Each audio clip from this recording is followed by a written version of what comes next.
Hello viewers, আশা করি তোমরা সবাই ভালো আছো। আমিও ভালো আছি। আজ তোমাদের সঙ্গে আবারও একটি রেসিপি শেয়ার করব, ম্যাগির পকোড়া। খুব সহজেই খুব কম উপকরণ দিয়ে বানিয়ে নিতে পারবে সুস্বাদু ও মুচমুচে ম্যাগির পকোড়া। তো পকোড়ার জন্য আমি প্রথমেই 2 প্যাকেট ম্যাগি গুঁড়ো করে নিয়েছি, ছোট ছোট টুকরো করে নিয়েছি, তাহলে পকোড়ার উপরে এই ম্যাগিগুলো ভালো করে লেগে যাবে। আর পকোড়ার জন্য কিছুটা বেসন মেখে নেব, তো সেই জন্য কিছুটা বেসন নিয়ে নেব। কিছুটা বেসন নিয়েছি আর তার সঙ্গে টমেটো কুচি, লঙ্কা কুচি, পেঁয়াজ কুচি, ধনে পাতা কুচি দিয়ে স্বাদ মতো লবণ, হলুদ গুঁড়ো, জিরে গুঁড়ো, ধনে গুঁড়ো, জোয়ান মৌরি গুঁড়ো আর তার সঙ্গে 1 প্যাকেট ম্যাগির মশলাটা, ম্যাগির মধ্যে যে মশলাটা দেওয়া থাকে ওই মশলাটা দিয়ে ভালো করে মেখে নেব। আর আগে থেকে সেদ্ধ করে নিয়েছি আলুর সঙ্গে এই বেসনটা ভালো করে মেখে নেব। এই বেসন মাখার সময় জল কোনো রকম দেবে না, যেটুকু আলুর সঙ্গেই বেসনটা ভালো করে মেখে নেবে।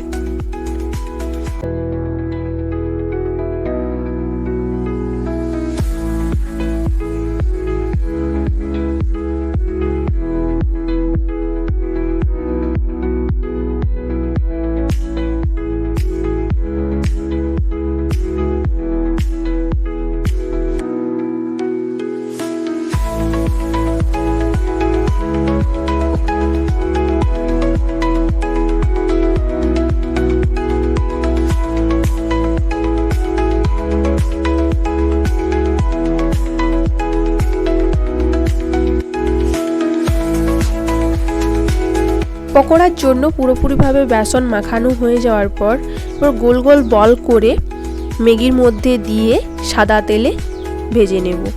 এক এক করে এরকমভাবে সব ম্যাগির পকোড়াগুলো বানিয়ে সাদা তেলের মধ্যে দিয়ে দিতে হবে। একটু খেয়াল রাখবে, একদম কম আঁচের মধ্যে এগুলো ভাজতে হবে, না হলে ম্যাগিগুলো একদম পুড়ে যাবে।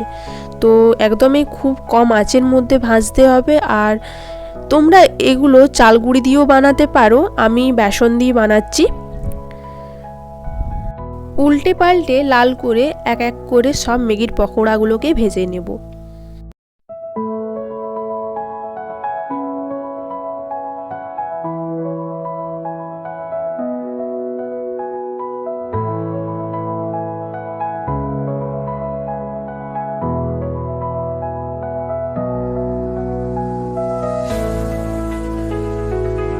পকোড়াগুলো লাল করে ভাজা হয়ে গেছে, এরপর এক এক করে সব ম্যাগি পকোড়াগুলো তুলে নেব।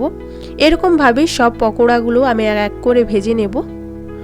তো আমার ম্যাগির পকোড়া তোমাদের কেমন লাগলো কমেন্ট করে জানাও।